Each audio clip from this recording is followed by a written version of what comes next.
رحم اللہ من قرأ الفاتحہ۔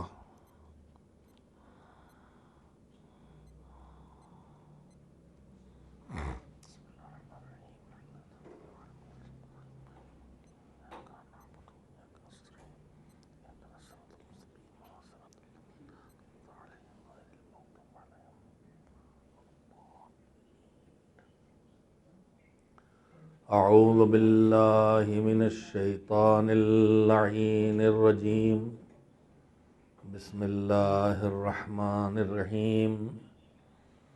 الحمد للہ رب العالمین، والعاقبۃ للمتقین، والجنۃ للمؤمنین، والنار للملحدین، والصلاة والسلام علی سید الانبیاء والمرسلین، سیدنا و نبینا و شفیعنا ابی القاسم محمد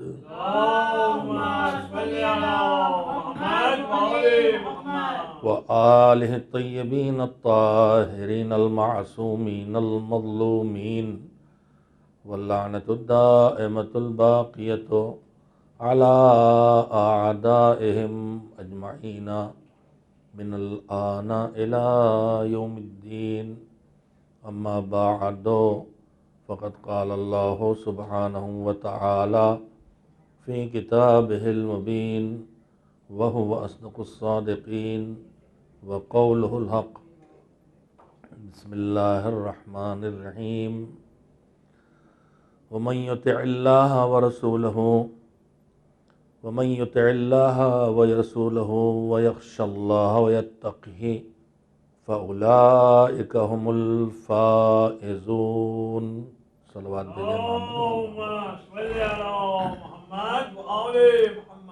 سورہ نور میں پروردگار عالم نے کامیاب انسانوں کی صفتیں بیان کرتے ہوئے اعلان فرمایا کہ جو چار کام کر لے، اللہ کی اطاعت کرے، یعنی اللہ کو مانے اور اللہ کی بات کو بھی مانے۔ صرف اللہ کو ماننا بھی کافی نہیں ہے، اللہ کو ماننے کے ساتھ ساتھ اس کی باتیں بھی ماننا ہوں گی، اور صرف اللہ کی بات ماننا بھی کافی نہیں ہے۔ بہت سے لوگ بہت اچھے اور نیک کام کرتے ہیں، لیکن وہ خود اللہ کو نہیں مانتے۔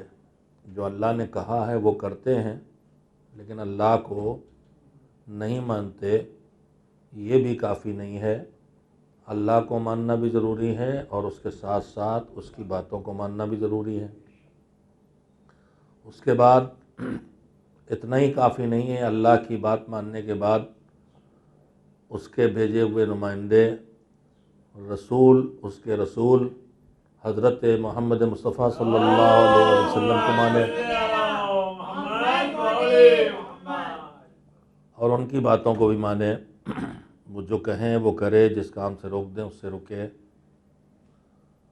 اور پھر اس کے بعد اللہ کی معرفت حاصل کرے، اللہ کو پہچان کے، اس کی عظمت کا احساس کر کے اس کا رعب اس کے دل میں بیٹھے اور وہ اللہ سے ڈرے۔ اللہ کے ستم یا ظلم کی وجہ سے نہیں کہ وہ ظلم کرے گا خدا نخواستہ، یا ستم کرے گا یا نقصان پہنچائے گا۔ اللہ عادل ہے اور ذو الفضل ہے، وہ نہ ستم کرنے والا ہے، نہ ظلم کرنے والا ہے، نہ نقصان پہنچانے والا ہے، لیکن اس کی عظمت کا احساس انسان کو خوفزدہ اور مرعوب کرتا ہے۔ میں نے عرض کیا اس دوران کہ ائمہ طاہرین علیہ السلام جو اپنی عبادتوں کے لیے جب تیار ہوتے تھے تو ان کے چہروں کے رنگ بدلتے تھے، ان کے پیر کانپتے تھے۔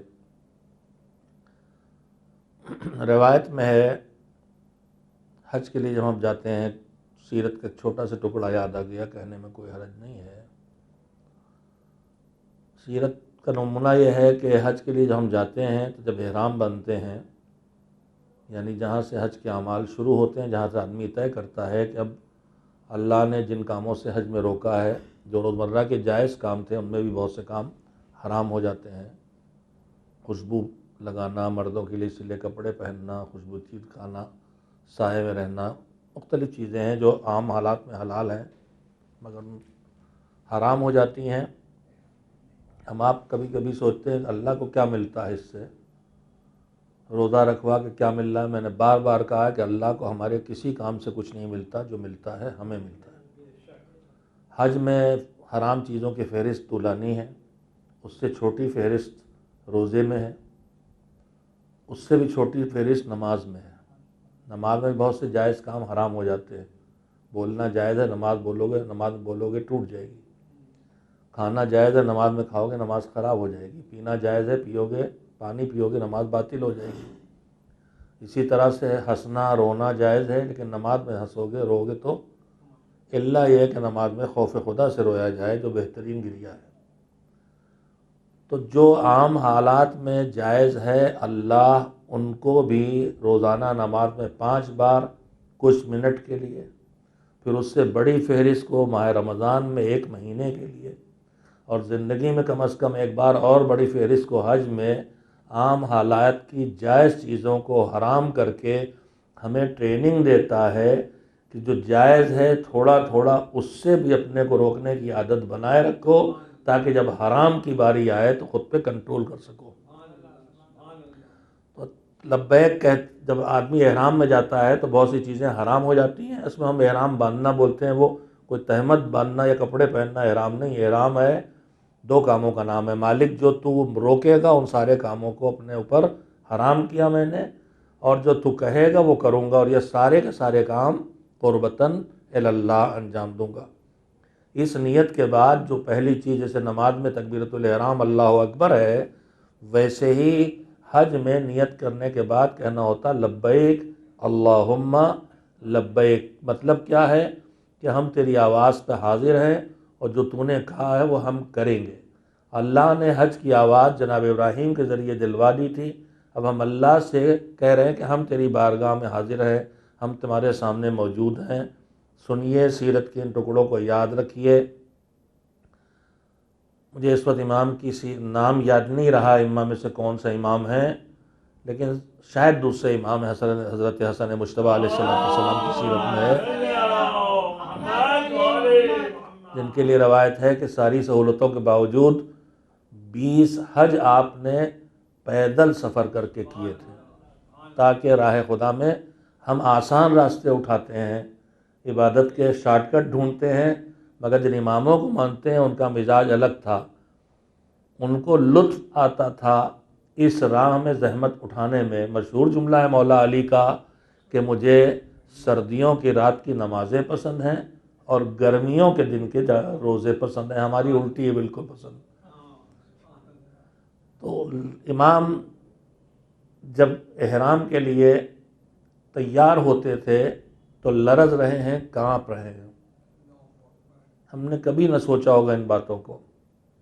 ہم بہت درانہ نماز کے لیے دوڑ کے آتے ہیں، کھٹاک سے اللہ اکبر کی تکبیر ماری اور کوے بازی والی نماز میں سنا چکا ہوں، اس لیے بول رہا ہوں کہ حضور سرور کائنات کے سامنے ایک شخص نماز آیا اور تڑ پڑ والی نماز شروع کی، کھٹ سے رکی پھٹ سے سجدہ، تو حضور نے دیکھ کے فرمایا کہ نقرا کا نقر الغراب لو ماتا ماتا علی غیر دین محمد۔ یہ نماز تھوڑی پڑھ رہا ہے، کوے کی طرح ٹھونگے مار رہا ہے، اور ایسے ہی کووں والی کھٹ کھٹ والی نماز، آدھا رکوع چوتھائی سجدہ کرتا کرتا اگر مرے گا تو دین محمد پہ نہ مرے گا۔ میں نے جملہ ہمیشہ کا اور پھر کہوں گا کہ جب ادھوری نماز پڑھنے والا بھی دین نبی پہ نہ مرے گا تو پھر جو نماز نہیں پڑھتا وہ اپنا حشر سوچے، اور جو نماز کا مذاق اڑاتا ہے وہ اپنا حشر سوچے۔ لرز رہے ہیں، کانپ رہے ہیں احرام سے پہلے کا مولا کیا بات ہے، سنیے یاد رکھیے۔ فرمایا کہ میں کہنے والا ہوں لبیک، آ گیا میں آ گیا، میں حاضر۔ لیکن اگر میری لبیک کہنے پر ادھر سے جواب میں آ گیا کہ لا لبیک ولا سعدیک، تیری حاضری ہمیں پسند نہیں اور تیرے لیے کوئی خوش بختی نہیں ہے، تو پھر میرا کیا حشر ہوگا؟ میرے عزیزو، ہم تو نیکیاں کرنے میں بڑے بے باک ہیں، نماز پڑھنے آدھے سیدھے کھڑے ہو جاتے ہیں۔ نماز سے پہلے ہمیں جو سلیقہ سکھایا گیا ہے اس میں ایک دعا یہ ہے کہ یا محسن قد اتاک المسیء، اے سب کے ساتھ اچھا برتاؤ کرنے والے، تیری بارگاہ میں وہ آیا ہے جو بدکار ہے، جو گنہگار ہے، جس نے برے اور خراب کام بہت کیے ہیں، لیکن جس نے بدسلوکیاں کی ہیں، جس نے دوسروں کے ساتھ خراب برتاؤ کیا ہے، مگر میرے مالک، یہ دلیلیں معصوم ہی دے سکتے اپنے مالک کے سامنے، وَقَدْ أَمَرْتَ الْمُحْسِنَ أَن يَتَجَاوَزَ عَنِ الْمُسِيءِ، تو مجھ سے احسان کرنے والا، میں تیرے ساتھ بدسلوکی کرنے والا، لیکن تو نے خود ہی تو کہا ہے کہ احسان کرنے والے ہمیشہ جو تمہارے ساتھ بدسلوکی کرنے والا ہے اس سے چشم پوشی کر لے، اس سے درگزر کر لے۔ تو چونکہ تو نے ہمیں بھی سکھایا ہے کہ اگر ہم کسی کے ساتھ اچھا برتاؤ کریں اور جواب میں ہمارے ساتھ بدسلوکی کرے تو ہم اس کے ساتھ بدسلوکی جواب میں نہ دیں بلکہ ہم اس سے درگزر کریں۔ تو نے ہی یہ حکم دیا ہے تو اب تیری دلیل تیری طرف واپس، انت المحسن وانا المسیء، تو ہے محسن، میں ہوں، تو ہے احسان کرنے والا، میں ہوں بدگمان، میں ہوں تیرے ساتھ بدسلوکی کرنے والا۔ وقد امرت المحسن ان یتجاوز عن المسیء فتجاوز عنی، اے میرے پروردگار، پھر جب تو نیکیاں کرنے والا ہے اور میں برائی کرنے والا، اور تو نے کہا ہے کہ بدسلوکی کرنے والے کے ساتھ نیکی کرنے والا اچھا برتاؤ کرے، تو تیرے سامنے یہ کھڑا ہے برائی کرنے والا، تو اس کی گناہوں کو معاف فرما دے۔ میں عرض یہ کرنا چاہتا ہوں کہ کبھی کبھی ہم آج دعائیں کرنے، منتیں مانگنے، جو بھی ہماری نیت ہے، رونے کے لیے علم اور زری اور امام باڑہ اور مسجد اور ممبر سب جگہ جا رہے ہیں، بوسے دے رہے ہیں، چوم رہے ہیں، محبت کا اظہار کر رہے ہیں، مگر ان کی بارگاہ میں جاتے ہوئے کبھی ٹھٹک کے کھڑے ہوں کہ ہم یہ درانہ گھسے جا رہے ہیں، اس لائق بھی ہیں کہ ان تک پہنچیں۔ جب ہم زیارت کے لیے جاتے ہیں تو وہاں دروازوں پر اذن دخول لکھا ہوتا ہے، اور وہاں کھڑے ہو کے ہم کہتے ہیں کہ گنہگار آیا ہے، آپ زندہ ہیں، آپ آواز سن رہے ہیں، اے ملائکہ جو تم یہاں معین ہو، اے انبیاء، اے مرسلین، اے ائمہ، اے جس کا مزار ہے، آپ سب، اے اللہ، آپ اجازت دیتے ہیں کہ میں آپ کی بارگاہ میں حاضر ہوں۔ میں آج شب عاشور آپ سے کہنا چاہتا ہوں، اس سال پابندی ہے، ورنہ پوری رات آپ درگاہ بارگاہ، ممبر امام بارگاہ جاتے تھے زیارت کرنے کے لیے۔ ہم کبھی ٹھٹک کے رکے کہ ہم جس علم کو چھونے جا رہے ہیں وہ مولا، وہ عباس ہم سے راضی بھی ہیں کہ نہیں؟ وہ یہ تو نہیں کہیں کہہ رہے ہیں کہ جس حق کے دفاع کے لیے ہم نے ہاتھ کٹائے تھے، تم نے اس حق کے لیے کیا کیا ہے؟ ہم حسین کی زری پہ جا رہے ہیں۔ کبھی ہم نے پلٹ کے سوچا کہ کبھی حسین یہ نہ کہہ دیں کہ جس سجدے میں ہم نے سر کٹا دیا تھا، تم نے اس سجدے کے ساتھ کیا برتاؤ کیا ہے؟ جس اکبر کی تابوت کو دیکھ کے ہم تڑپ کے لپٹ کے رو بھی رہے ہیں اور مانگ بھی رہے ہیں، کبھی ہم نے سوچا کہ کہیں یہ صاحب تابوت اکبر یہ نہ کہے کہ میرے جوان، میں نے تو کلیجے کی طاقت لگا کے برچھی بھی کھائی تھی، مگر اس سے پہلے صبح عاشور میں نے سوتے ہوئے کو جگانے کے لیے اذان صبح کہی تھی، تم میرے تابوت کو ہاتھ لگانے آئے ہو تو پہلے صبح اٹھ کے نماز پڑھنے کی عادت ڈالو، تب ہمارے تابوت کے پاس آؤ۔ بی بی زینب کی یاد منانے کے لیے ہماری یہاں دیکھ کے ہم روتے ہیں، لیکن کبھی ہم نے سوچا بی بی زینب ہم سے یہ، ہماری بہنوں سے یہ نہ کہے کہ تمہیں شرم نہیں آتی، ہمارے سروں سے چادریں چھینی تھی، اس پہ رو رہی ہو، اور اس بھرے مجمع میں نہ کوئی شبر ہے، نہ کوئی یزید ہے، نہ کوئی خولی ہے، تمہارے سروں سے چادر کسی نے نہیں چھینی، پھر تم ہماری بارگاہ میں بے ردا آئی کیسے ہو؟ ہمیں سوچنا چاہیے کہ ہم ان بارگاہوں میں حاضر ہوتے ہیں تو اس لائق ہیں کہ نہیں ہیں؟ ہم ان بارگاہوں میں حاضر ہوتے ہیں کہ اس لائق ہیں کہ نہیں ہیں؟ ہمیں سوچنا چاہیے جس فرزند مصطفیٰ کے ظہور کے لیے ہم دن رات دعا کر رہے ہیں، وہ فرزند مصطفیٰ آئے گا تو ہمارا دل چاہے گا کہ نہیں کہ ہم اس کو اپنے گھر لائیں؟ مرحوم سبط جعفر شہید نے پوری نظم اس پہ کہی ہے جو حقیقت پہ ہمیں جگانے والی ہے، وہ آئیں گے، ہم اپنے گھر میں لے کے آنا چاہیں تو کہاں بٹھائیں گے؟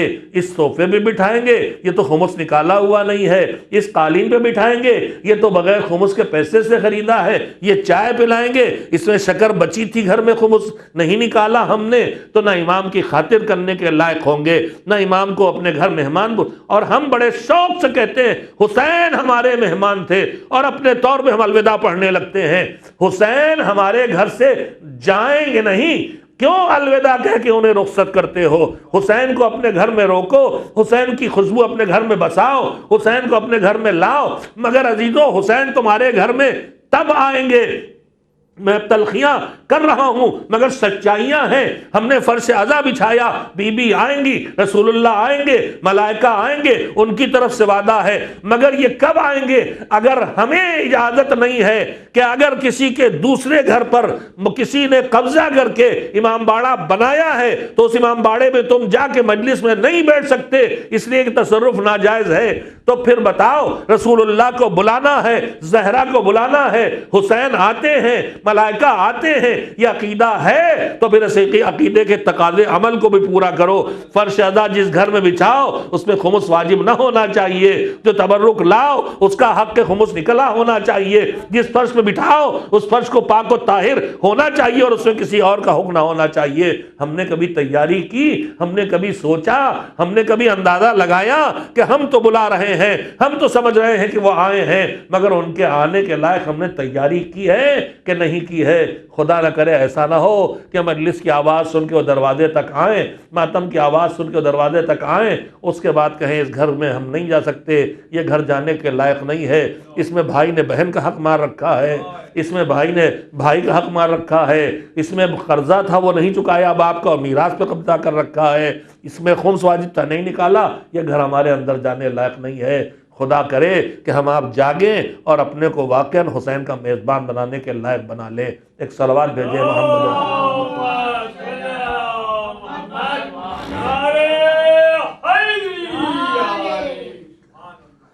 شب عاشور ہے آج. میں نے پچھلی مجلس میں عرض کیا تھا حسین نے ایک رات کی مہلت لی تھی، یزیدیوں سے مانگا تھا، جس گھر نے کبھی کسی سے کچھ نہیں مانگا، وقت مانگا تھا، زندگی مانگی تھی تاکہ ایک رات اور ہم ذکر خدا کر لیں، ہم تاکہ تسبیح و تحلیل کر لیں، ہم تاکہ نماز پڑھ لیں، ہم تاکہ روزہ، ہم تاکہ قرآن پڑھ لیں. عزیزو، حسین اور یزید کی جو جنگ ہے، اس جنگ کے بارے میں ہم نے کبھی سوچا؟ یہ جنگ تاریخ نے اسے طرح طرح کے رنگ دیے ہیں، طرح طرح کے الفاظ اس کے لیے دہرائے گئے ہیں. معاذ اللہ، دو شہزادوں کی جنگ، دو قبیلوں کی جنگ، حکومت کی جنگ، نہ جانے کتنے رنگ دیے گئے ہیں. میں اپنے نوجوانوں کو جو پڑھتے رہتے ہیں، واٹس ایپ پہ دیکھتے رہتے ہیں، سنتے رہتے ہیں، ان کے لیے عرض کرنا چاہتا ہوں جو جی چاہے جس کا کہے، لیکن یہ جنگ یزید اور حسین کے درمیان جو تھی اس کا پوائنٹ اور اس کا محور ایک چیز تھی صرف، اور وہ چیز کیا تھی؟ یزید اور حسین میں جو جنگ ہوئی، یزید نے مطالبہ بیعت کیا، حسین نے انکار کیا، اور انکار کیا اور اس طرح انکار کیا کہ دشمن نے بھی بتایا کہ یزید کے سامنے سر جھکانے والے نہیں ہیں. انکار بیعت کیا اور دباؤ بڑھتا رہا، مدینے سے لے کے کربلا تک دباؤ بڑھتا رہا. کربلا میں جب شمر کو بھیجا گیا ہے ابن سعد کے پاس، ابن زیاد نے، کہ بس اب یا تو جنگ کرو، یا تو بیعت لو، یا جنگ کرو، تو اس وقت میں جملہ بارہا پڑھ چکا ہوں مگر بعض جملے ہمیشہ یاد دلانے کے ہوتے ہیں. دیکھیے، ایک گواہی کسی سچائی کی ہوتی ہے دوست کی، اور ایک گواہی ہوتی ہے دشمن کی. دشمن اگر کہیں گواہی دے دے تو اس سے بڑا ثبوت نہیں ہوتا. داستانیں ہیں، علی نے بیعت کی تھی، حسن نے بیعت کی تھی، سنیے ان داستانوں کی سچائی. جب شمر آخری خط لے کے آیا کہ یا تو سرداری اس کے حوالے کرو یا بیعت لو، تو ابن سعد کا جملہ تاریخ میں ہے کہ حسین بیعت نہیں کریں گے. کیوں؟ جملہ اس کے آگے لکھا ہوا ہے، جہاں تک میری یادداشت اگر درست ہے تو تاریخ طبری میں یہ جملہ موجود ہے کہ حسین ہرگز یزید کی بیعت. یہ کون کہہ رہا؟ یہ ابن سعد کہہ رہا، دشمن کہہ رہا. صرف یہ نہیں کہا کہ بیعت نہیں کریں گے، وجہ بتائی، اور وجہ وہ بتائی کہ صرف حسین کی بیعت نہیں بلکہ حسین سے پہلے علی تک اور حسین کے بعد حسن عسکری تک کسی نے نہ بیعت کی ہے نہ کریں گے، اس کا فیصلہ ہو گیا. دشمن نے کہا حسین یزید کی بیعت نہیں کریں گے. کیوں؟ کہا اس لیے کہ ان بین جنبی ہے لنفس ابی، حسین یزید کی بیعت نہیں کریں گے. کیوں؟ اس لیے کہ حسین کے پہلو میں، حسین کے سینے میں ان کے بابا کا دل دھڑک رہا ہے، علی کا دل. حسین کے سینے میں علی کا دل دھڑک رہا ہے. کیا مطلب؟ یعنی دشمن کہہ رہا ہے کہ نہ کل علی نے بیعت کی تھی نہ آج حسین بیعت کریں گے اور کل نہ کل کا علی بیعت کرے گا۔ آپ سوچئے حسین جب مدینے میں ہیں، حسین جب ان کے ساتھ قبیلہ ہے، حسین جب ان کے ساتھ کنبہ ہے، طاقت ہے، پاور ہے، اس وقت یزید جو مطالبہ کر رہا تھا بیعت کا، وہی یزید جب حسین کے بیٹے علی کو قیدی بنا کے دربار میں لے آیا تو پھر وہاں کسی نے حسین کے فرزند سے جو قیدی ہے، جو تنہا ہے، مطالبہ بیعت کیوں نہیں کیا؟ اسی لیے نہیں کیا کہ دشمن کو پتا چل گیا، دشمن کو پتا چل گیا کہ یہ علی کا دل رکھتے ہیں سینوں میں، یہ بیعت نہیں کریں گے۔ اور حسین بھی کہہ گئے تھے مثلی لا یبایع مثلا، میرا جیسا یزید جیسے سے بیعت نہیں کرے گا۔ اب بتا دیا نہ ماضی میں بیعت کی تھی، نہ آج کری ہے، اور نہ مستقبل میں کریں گے، یہ فیصلہ حسین نے بھی کر دیا اور گواہی دشمن نے بھی دے دی۔ حسین کی اور یزید کی جنگ نہ حکومت کی جنگ تھی، نہ اقتدار کی جنگ تھی، نہ خاندان کی جنگ تھی، نہ قبیلے کی جنگ تھی، نہ اور کسی چیز کی جنگ تھی۔ جنگ تھی صرف اس کی، کسی نے بہت اچھی تعبیر کی ہے، مجھے یاد نہیں رہ گیا کس ادیب کے جملے ہیں، لیکن جملے بہت اچھے ہیں کہ حسین کی جنگ بس اتنی تھی۔ میرے جوان توجہ سنیں، حسین اور یزید کی جنگ کا خلاصہ یہ ہے کہ یزید خود کو منوانا چاہتا تھا اور حسین خدا کو منوانا چاہتا تھا۔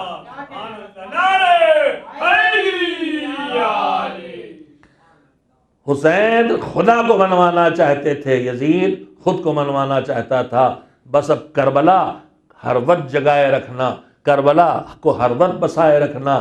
جب تمہارے اندر تمہارے نفس اور خدا کی بات میں جنگ شروع ہو، تمہارا نفس کہے رات بھر جاگے ہو سوتے رہو، اور ادھر سے اذان کہے اٹھ کے نماز پڑھو، تو خود کی بات نہ ماننا، خدا کی بات ماننا۔ جب تمہاری نگاہیں اٹھ کے نامحرم پہ رکنے لگیں، نفس کہے جی بھر کے دیکھو لذتیں لو، اور خدا کی آواز آئے نگاہیں جھکا لے، نامحرم پہ نگاہ نہ ڈال، تو خود کی بات نہ ماننا، خدا کی بات ماننا۔ بخود پر خدا کی حکومت قائم کرتے رہو گے تو وقت کے یزید کو جو تمہارے اندر پیدا ہو رہا ہے اسے بھی توڑو گے، اور جب اپنے اندر کے یزیدوں کو توڑو گے تو اپنے وجود سے باہر کے یزیدوں کے مقابلے کی طاقت تمہارے اندر پیدا ہو جائے گی۔ میں نے کل آپ کی خدمت میں گزارش کی تھی، ایک ٹکڑا تھا اس کے لیے پڑھ رہا تھا، اس کے پیش کرنے کا وقت نہیں رہ گیا، کہ ایمان کا تقاضا عمل، علم کا تقاضا عمل، عقیدے کا تقاضا عمل، اور عمل بھی وہ جو اللہ کی بارگاہ میں لائق قبول ہو، اور اللہ کی بارگاہ میں لائق قبول ہونے کے لیے وہ نتائج ضروری ہیں، وہ شرطیں پوری ہیں جن کے شرطوں کے بغیر اللہ کی بارگاہ میں قبول ہونے لائق نہیں بنتا۔ ان شرطوں میں شرطیں میں نہیں بیان کر سکوں گا، لیکن جو عمل ہم انجام دے رہے ہیں خدا کی بات مان کے، حسین کا پیغام ہے خدا کو مانو، خدا کی بات کو مانو، رسول کو مانو، رسول کی بات کو مانو، اماموں کو مانو، امام کی بات کو مانو۔ دشمن جو ہمارے مقابلے میں سب سے پہلے شیطان ہے، اس کے آگے پھر اس کے نمائندے اور اس کے شاگرد اور اس کا لشکر اور اس کے سکھائے ہوئے اس کے شاگرد ہیں، وہ سب مل کے مہم شروع کرتے ہیں خدا کو نہ مانو۔ اچھا مان لیا تو ایک نہ مانو، اگر ایک مان لیا تو جیسا خدا ہے ویسا نہ مانو، اگر ایک مانا جیسا خدا ویسا مانا۔ یہ سب تفصیلی گفتگو کے مراکز میں فہرست سنا رہا ہوں، جہاں جہاں سے شیطان بہکاتا ہے کہ دنیا خود سے بنی، کسی نے بنایا نہیں، خدا ہی کو نہ مانو۔ مان لیا تو ایک نہ مانو، نیکی کا الگ ہو، برائی کا الگ ہو، اس کا الگ اور اس کا الگ۔ کہا ایک مان لیا تو جیسا ہے ویسا نہ مانو، کہا وہ جسم والا ہے وہ قیامت میں دکھائی دے گا، وہ تخت پہ بیٹھا ہے تخت چرمرا رہا ہے، اب مان لیا مگر جیسا ہے ویسا نہیں مانو۔ کہا نہیں مان لیا، ایک مانیں گے، عادل مانیں گے، اور اکیلا مانیں گے، احد مانیں گے، صمد مانیں گے۔ کہا ٹھیک ہے خدا کو مان لو مگر خدا جو نبی بھیجے ان کو نہ مانو۔ نبوت کا انکار کرا دیا۔ اب نبوت کا انکار کرانے کے بعد جب نبوت کچھ نکل گئے، نبوت کے انکار پہ جو بچے انہوں نے نبوت کو ماننا شروع کیا۔ کہا ٹھیک ہے جتنے ہیں اتنے نہ مانو، پھر بہکانے کی راہ نکالی، ایک کم مانو ایک زیادہ مانو۔ اچھا ٹھیک ہے پورے مان لیے تو جیسا ہے ویسا نہ مانو، نبی ہمارے جیسے، پھر بہکا لے گئے۔ نبی کو مان لیا، اب نبی اپنے بعد ہدایت کے لیے امامت چھوڑ کے جا رہے ہیں، امام کو نہ مانو۔ اچھا امام کو مان لیا تو پورے نہ مانو، آدھے مانو، چوتھائی مانو۔ آدھے نہیں پورے مان لیے تو جیسے امام ہے ویسے نہ مانو، کہیں عصمت کا انکار کرو، کہیں علم غیب کا انکار کرو۔ تو کوشش کرتا چلا جاتا ہے نہ مانو نہ مانو، اور ماننے والا مان رہا ہے، مان رہا کہ اچھا پورا مان لیا۔ تو ہم نے بھی خدا کے وجود سے کہاں انکار کیا تھا؟ ہم نے تو خدا کو مانا تھا، خدا کی بات کو نہ مانا تھا۔ تمہیں بھی بہکاتے رہیں گے خدا کو مانتے رہو، اس کی بات نہ مانو۔ ہم نے اس کو مانا تھا، سجدہ نہیں کیا تھا۔ تم بھی مانو مگر اس کو سجدہ چھوڑ دو، ہم کامیاب ہوتے چلے جائیں گے۔ ایک صلوات بھیجیں محمد۔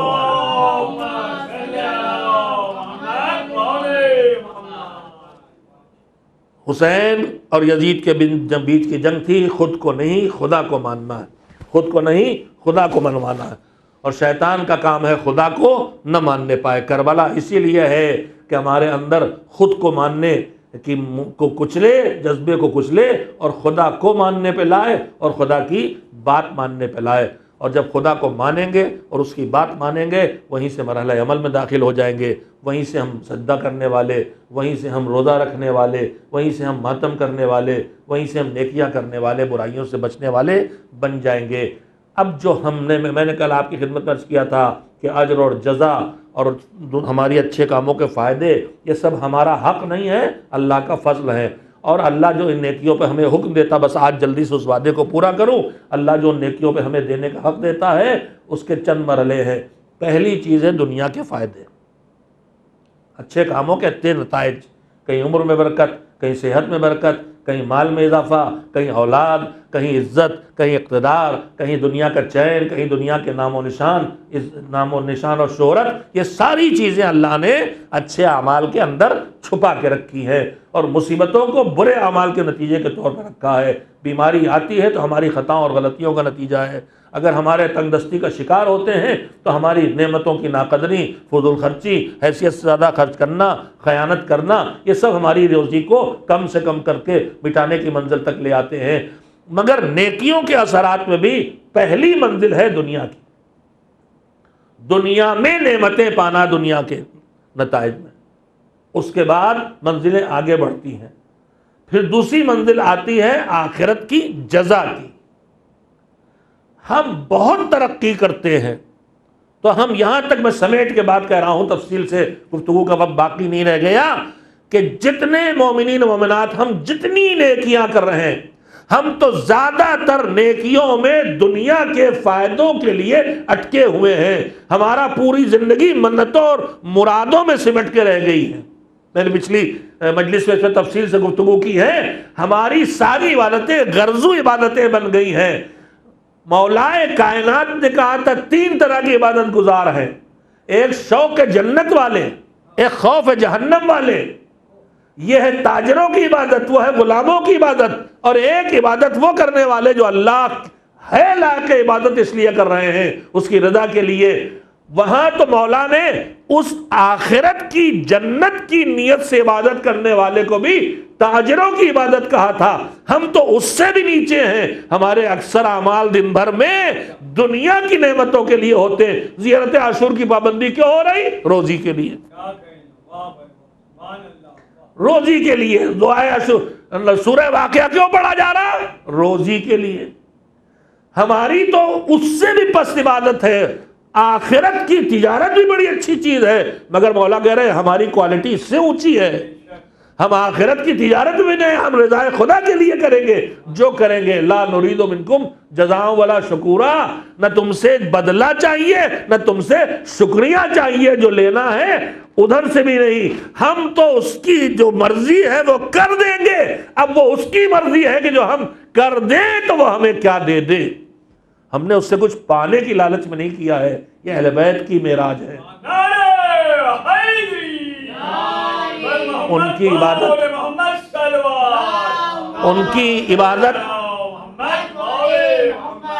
ان کی عبادت اس سے کچھ پانے کے لیے ہے ہی نہیں۔ مگر ہم تو دنیا میں اٹکے ہوئے ہیں۔ میں کم سے کم فہرست تو گنا دوں کہ اگر ہم عبادت کی راہ پہ اچھے کام کیے تو پھر ان اچھے کاموں کو انجام دینے میں دنیاوی اثرات کے بعد جزا ہے، جزا ہے جنت کی جو کم سے کم 10 گنی، اور پھر ذرا کوالٹی بڑھائیے تو 70 گنی اور 70,000 گنی، اور پھر آگے بڑھتے چلے جائیے۔ میں نے فہرست گناؤں گا، تفصیل نہیں جا سکتا، تفصیل سے پڑھ بھی چکا ہوں۔ کبھی کبھی پروردگار کہتا ہے کہ عمل اتنا اونچا ہو گیا کہ اب اس کی جزا دینا کافی نہیں ہے، تو کہتا ہے کہ پھر اب ہم رضا دیں گے تمہیں۔ یہ کوالٹی بستر پہ چادر تان کے دشمنوں کے نرغے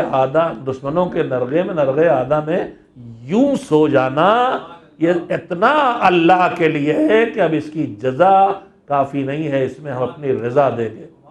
اور کبھی کبھی کوالٹی اتنی اونچی ہو جاتی ہے، اخلاص عمل اتنا بڑھ جاتا ہے کہ ابھی تک بندے اپنی نعمتوں پر جو مالک سے ملتی تھی اس کا شکریہ ادا کرتے تھے۔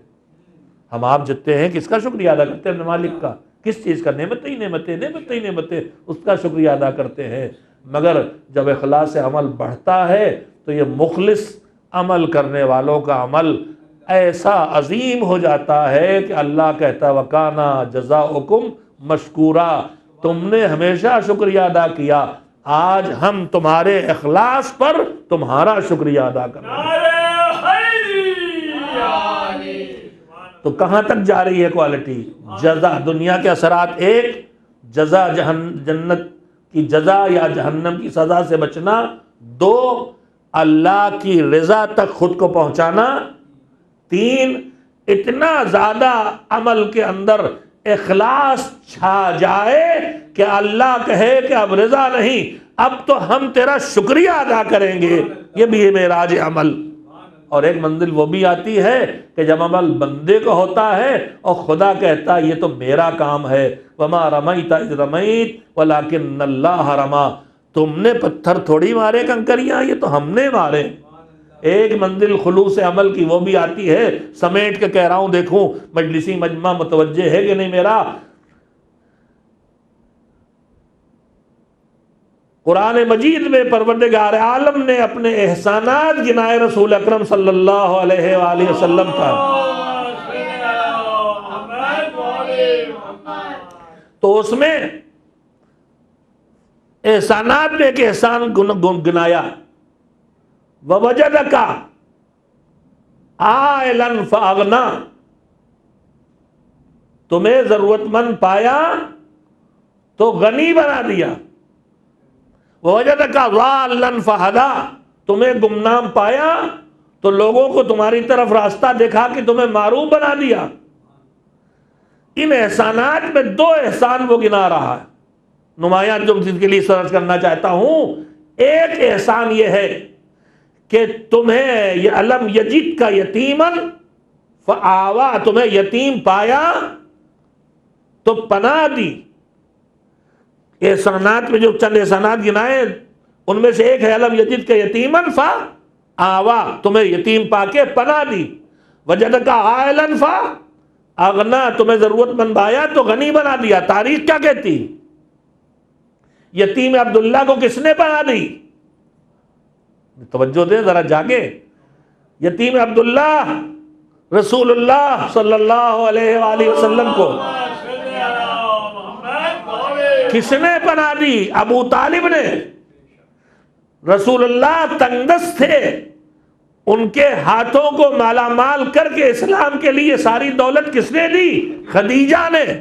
تو پناہ دے ابو طالب، دولت دے خدیجہ، اللہ کہے ہم نے پناہ دی، ہم نے دولت دی۔ یہ کوالٹی اخلاص عمل کی وہاں پہنچ گئی کہ عمل بندے کا ہے، مالک کہہ رہا یہ کام تو ہم نے کیا ہے۔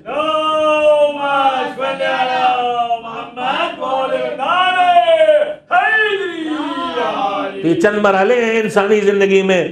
سب سے پہلے دنیاوی، میں بار بار گنا رہا ہوں، دنیاوی اثرات، اسی میں ہم ٹکے رہتے ہیں۔ منت مراد، یہ اٹھاؤ وہ رکھو، یہاں سے وہ اٹھا لیا۔ اور میں ذرا یہیں پہ روک کے اپنی بہنوں سے بتانا چاہتا ہوں کہ منت مذہبی زبان میں اسی کو نظر کہتے ہیں۔ ہم لوگ جو بول چال میں کہتے ہیں ہمارے گھر میں نظر ہے، نیاز ہے، وہ بھی اس کی ایک قسم ہے کہ ہم نے طے کیا کہ اگر ہمارا یہ کام مسامہ بچہ صحت مند ہو جائے گا تو ہم مولا عباس کے نام پر مومنین کو کھانا کھلائیں گے، یہ نظر ہے، اسی کو نیاز بھی کہتے ہیں۔ لیکن نظر ہمارے ہاں خالی اس کھانے کو کھلانے کو نظر سمجھا جاتا ہے۔ ہماری اردو میں منت بولتے ہیں، لیکن جو لفظ اردو کا منت ہے عربی میں وہی لفظ نظر ہے۔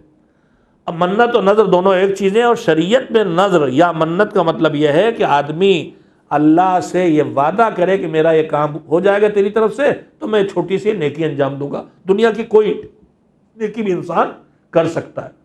نذر کا تعلق نیت اور ارادے سے ہے.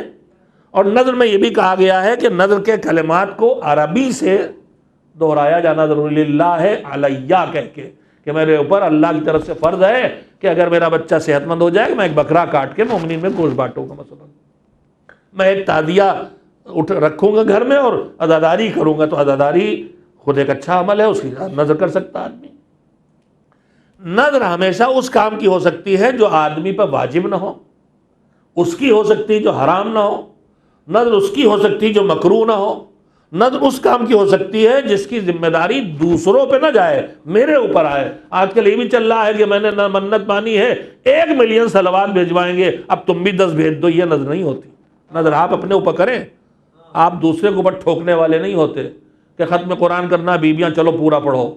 آپ اپنے لیے جو چاہے کریں اور وہی کریں جو آپ کی حیثیت اور سکت میں ہے.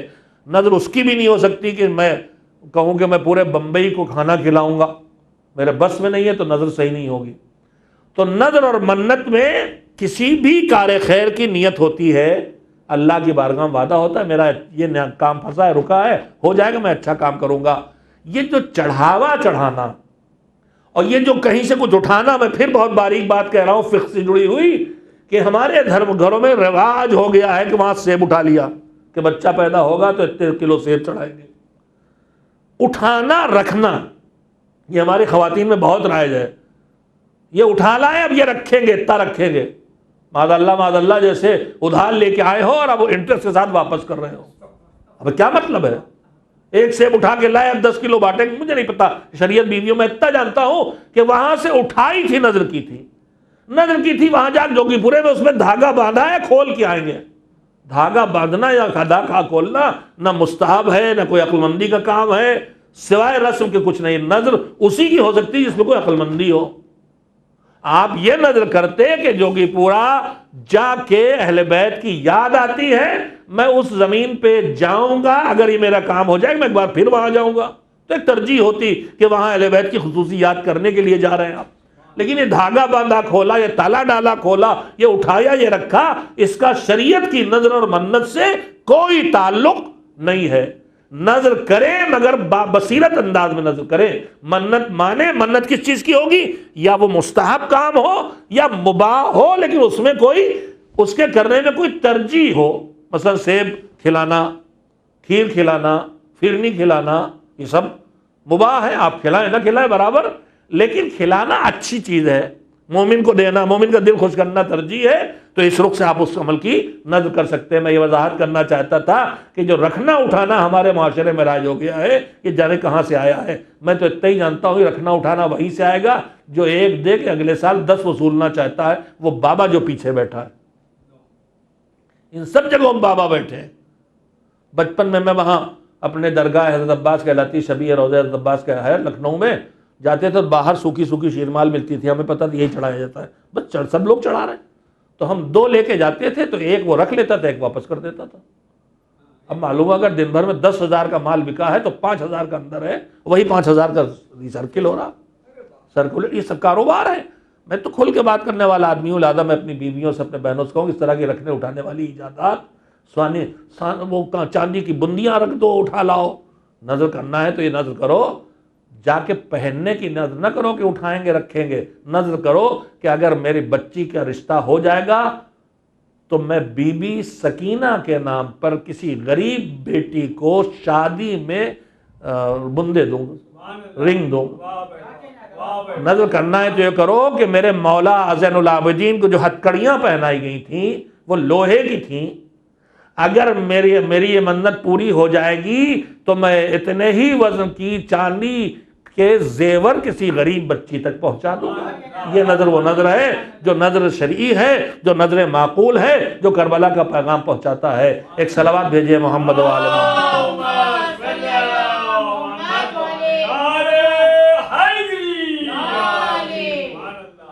تو میں نے عرض کیا کہ ہم سب سے کم ترین جزا ہے دنیاوی عمل کا اچھا نتیجہ, اس کے بعد پھر اللہ سے جزا ہے, پھر رضا ہے, پھر شکریہ ہے, پھر وہ کوالٹی ہے جو انہیں نصیب ہے کہ کم عمل بندے کا اور وہ کہیں عمل ہمارا۔ آخر میں جو بات کہنا چاہتا ہوں کہ ان اعمال کو ان مرحلوں تک پہنچانے کے لیے ضروری ہے کہ وہ عمل اللہ کی بارگاہ میں قبول ہو، اور قبول ہونے کی جو شرطیں ہیں ان میں تقوی ہے، ان میں ایمان ہے، ان میں ایک اہم ترین شرط ہے خلوص نیت، یعنی جو کام ہو بس اللہ کے لیے ہو، بس اللہ کے لیے اور کچھ نہ ہو۔ اور اس سلسلے میں پڑھ رہا تھا، مجھے آپ کی خدمت میں کچھ روایات پڑھنا تھی، لیکن اب نہ مجھ میں طاقت ہے نہ وقت میں گنجائش ہے، لہذا میں ایک چیز صرف، ہم چاہتے ہیں خلوص کے ساتھ عمل انجام دیں، مگر خلوص ٹوٹ جاتا ہم سے، چھوٹ جاتا ہم سے۔ اس سلسلے میں مجھے مولا کائنات امیر المومنین حضرت علی بن ابی طالب علیہ السلام کا ایک جملہ مددگار بنا، ابھی میں مطالعہ کر رہا تو اسی پڑھنے کو ملا، اس سے پہلے میں متوجہ نہیں ہوا تھا۔ نہج البلاغہ میں خطبہ ہے، مولا نے اپنے ایک بھائی کا تذکرہ کیا ہے جس کا نام نہیں لیا، وہ بھائی کون ہے، لیکن اس کی اچھی صفات بیان کی ہے۔ جو مولا کا دوست بھائی بنایا تھا جس کو، سوچیے کون ہوگا، کیسا ہوگا، اس کی اچھی صفات میں ایک صفت ہی بیان کی ہے۔ دیکھیے اخلاص کا پتہ کیسے، مولا نے کہا کہ اس کے اخلاص کا یہ عالم تھا کہ جب اس کے سامنے دو کام آتے تھے فیصلہ کرنے کے کہ اس میں سے مجھے کیا کرنا ہے، دونوں کام اللہ کے لیے، لیکن مجھے اس میں سے کون سا کرنا ہے، ایک کر سکتا ہوں، کون سا کرنا ہے، تو معیار کیا بنایا؟ کہا کہ وہ دیکھتا یہ تھا کہ اس میں سے کون سے کام پر میرا نفس راضی ہے، کون سے کام کو میرا نفس پسند کر رہا ہے، اور کون سے کام کو میرا نفس جبرن اور مجبورن کر رہا ہے۔ بس جس کام پر نفس راضی ہوتا تھا اسے چھوڑ دیتا تھا۔ یہ پہچان بنائی تھی کہ اللہ کی رضا وہیں چھپی ہے جہاں میرا نفس راضی نہ ہو، میرا نفس آتا ہے تو وہاں اللہ کی رضا نہیں آ سکتی ہے۔ اگر ہم آپ اسی معیار پہ زندگی بسر کریں تو انشاءاللہ اپنے اعمال میں اخلاص کو پیدا کر سکتے ہیں، جو کربلا والوں کے عمل میں اخلاص تھا، اور وہ اخلاص وہ تھا کہ شہید بعد میں ہوئے، جزا بعد میں ملے گی، مگر جزا کے مناظر کو دیکھنے کو اس سے پہلے مل گیا۔ ابھی میں نے مجلس میں آپ کے سامنے پڑھا تھا کہ ہلال جب مولا کی محبت میں پیچھے پیچھے چلے تھے تو ہلال کو مولا نے جنت کے مناظر پہلے دکھلا دیے تھے، جنت میں انہیں بعد میں جانا تھا، جنت پہلے دیکھنے کو مل گئی۔ مگر یہ کون سے منزل تھی، کس مرحلے سے وہ لوگ اخلاص عمل کے گزرے تھے؟ شب عاشور آئی، ایک رات کی مہلت لی گئی ہے، جنگ ہونا طے ہو گیا ہے۔ حسین نے خیموں میں سارے انصار اور بنی ہاشم کو جمع کیا، اور اس کے بعد تقریر شروع کی، اور اس کا خلاصہ کلام یہ تھا کہ میرے جان کے دشمن ہیں، یہ میرے خون کے پیاسے ہیں، یہ مجھے مارنے آئے ہیں، تمہیں ان سے کوئی دشمنی نہیں ہے، تم سے ان کو کوئی دشمنی نہیں ہے، لہذا تم لوگ واپس چلے جاؤ، میں تمہارے سروں سے اپنی بیعت بھی اٹھا لے رہا ہوں۔ بیعت اٹھا لی، اب جانا حرام نہیں رہا، جائز ہو گیا۔ امام وقت کہہ رہا جاؤ، میں نے بیعت اٹھا لی۔ چاروں طرف سناٹا چھایا ہوا ہے۔ حسین نے پھر کہا کہ میں بیعت اٹھا چکا، تم سے کہہ رہا ہوں جہاں چلے جاؤ، یہ میرے خون کے پیاسے، تم نہیں جاتے ہو۔ مجھے ایسا لگتا ہے کہ تم یہ سوچ رہے ہو کہ اگر تم اس طرح مجھے چھوڑ کے چلے گئے تو لوگ پوچھیں کہ تم فرزند رسول کو چھوڑ کے چلے آئے، لہذا میں تم سے کہتا ہوں میرے گھر والوں میں سے ایک ایک کا ہاتھ پکڑو اور اسے اپنے ساتھ لے کے جاؤ، اور جب کوئی پوچھے کیوں چلے آئے تو کہنا حسین کے اس گھر والے کو بچانے کے لیے ہم حسین کو چھوڑ کے چلے آئے تاکہ ان کی جان بچ جائے۔ پھر بھی سناٹا چھایا رہا۔ کہا مجھے لگتا ہے کہ میری نگاہوں کے سامنے سے اٹھ کے جانے میں تمہیں حیا آتی ہے، تو لو میں چراغ بجھائے دیتا ہوں، اندھیرا کیے دیتا ہوں، اب تو چلے جاؤ۔ بس اب خاموشی ٹوٹی، جب تک روشنی تھی پہل کوئی نہیں کر رہا تھا، اخلاص میں رکاوٹ تھی پہل کرنے میں، لیکن جب اندھیرا چھایا تو تب آوازیں سنائی دے رہی، چہرے نہیں دکھائی دے رہے ہیں، آوازیں آنا شروع ہو گئی، مولا آپ کہہ رہے چلے جاؤ، ارے ہمیں اگر آپ کی محبت میں مارا جائے، مار کے کاٹا جائے، کاٹ کے ٹکڑے ٹکڑے کر دیا جائے، ٹکڑے ٹکڑے کر کے جلا دیا جائے، جلا کے ہماری خاک کو اڑا دیا جائے، اور ہمارے ساتھ 70 بار یہی برتاؤ ہو، تب بھی ہم آپ کو چھوڑ کے جانے والے نہیں۔ کسی نے کہا مولا آپ کو چھوڑ کے جائیں گے تو کل آپ کے نانا کو منہ کیسے دکھائیں گے؟ آپ کی مادر گرامی کی خدمت میں حاضری کیسے دیں گے؟ کسی طرف سے بنی ہاشم کے بچوں اور جوانوں کی آواز آ رہی ہے، مولا آپ کو چھوڑ کے چلے جائیں، آپ کو چھوڑ کے چلے جائیں، آپ کے بعد ہم جی کے کریں گے کیا؟ آپ کے بعد جی کے ہم کریں گے کیا؟ حسین نے چراغ جلایا، دعا دی، سند دی، جیسے صحابی مجھے ملے ایسے میرے نانا کو، جیسے گھر والے مجھے ملے، جیسے اہل بیت مجھے ملے، جیسے اصحاب مجھے ملے، ایسے نہ میرے گھر والوں کو ملے، نہ میرے نانا کو ملے، نہ میرے بابا کو ملے، نہ میرے بھیا کو ملے۔ دعا دی، پھر اس کے بعد کل کے حالات بتانا شروع کیے، اور اس کے بعد فہرست سنانا شروع کی، کل کے شہداء کی فہرست میں کس کا نام ہے۔ اشتیاق کے ساتھ سب منتظر ہیں، باری باری نام آتے جا رہے ہیں، جس کا نام آتا ہے اس کے چہرے پہ سرخی آ جاتی ہے۔ دھیرے دھیرے انصار کے نام ختم ہوئے، بنی ہاشم کے نام گنانا شروع کیے، بنی ہاشم کے نام بھی گنا لیے گئے، اور محمد کے نام بھی آ گئے، عقیل کے بیٹوں کے نام بھی آ گئے۔ ایک 13-14 سال کا کم سن نوجوان خیمے کے گوشے میں کھڑا ہے، دل میں سوچ رہا ہے، ارے میری بدنصیبی، بھیا اکبر کا نام آیا ٹھیک ہے، چچا عباس کا نام آیا ٹھیک ہے، مگر اب تو خاص میرے بھیا زینب کے لخت جگر اور محمد کا نام بھی آ گیا، اب تو مسلم کے فرزندوں کا نام بھی آ گیا۔ پروردگارا میری بدنصیبی، میں بچپن میں یتیم ہوا، 3 سال کی عمر میں چچا نے پالا، کسی یتیمی کا احساس نہ ہونے دیا، لیکن اب چچا میرا نام شہداء کی فہرست میں نہیں لے رہے، میں کیا کروں میرے مالک، میری مدد کر۔ سوچتے سوچتے ایک مرتبہ قاسم سے خاموشی توڑی اور آواز دی، چچا آپ نے سارے نام گنا دیے مگر آپ نے میرا نام نہ گنایا فہرست شہداء میں، کیا شہیدوں کی فہرست میں میرا نام نہیں؟ حسین نے وہی سوال کیا جو روز سنتے ہیں، بیٹا موت ہے کیسی تیری نگاہ میں؟ کہا شہد سے زیادہ شیریں۔ یہ سن کے حسین نے ایک مرتبہ کہا، بیٹا صرف تیرا ہی نام نہیں ہے، تیرے ننھے سے بھیا اصغر کا نام بھی اس فہرست میں ہے۔ یہ سننا تھا۔ قاسم کی خوشی ختم ہو گئی، بابا بھیا اصغر کا نام؟ ارے بھیا اصغر تو ابھی 6 مہینے کا گھٹنیوں میں نہیں چلتا بابا، وہ کیسے مارا جائے گا؟ کیا خیموں میں ظالم آئیں گے؟ حسین نے دیکھا اس نوجوان کے دل میں یہ طاقت نہیں ہے کہ وہ یہ برداشت کرے کہ خیموں میں ظالم آئیں گے۔ کہا نہیں بیٹا، تیرا بھیا خیموں میں شہید نہ ہوگا، میں کربلا کے میدان میں لے جاؤں گا اور وہاں میری گود میں ذبح کیا جائے گا۔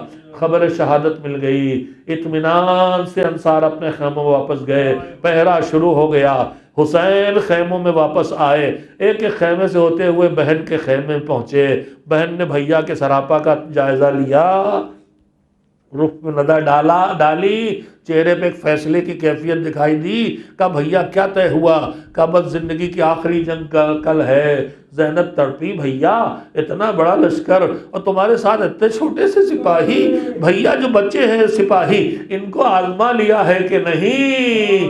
ارے حفاظت کے لیے جو پہرا دے رہے تھے حبیب، ان کے کانوں میں آواز پہنچی، دوڑ کے گئے انصار کے خیموں میں، چلو دوڑو، بی بی پوچھ رہی ہے دوستوں کو آزما لیا کہ نہیں؟ سارے انصار جمع ہو گئے، ایک مرتبہ بڑھ کے حبیب نے صدا دی، بی بی آپ کہیں تو اپنے ہاتھوں سے سر کو کاٹ کے آپ کے قدموں میں ڈال دیں۔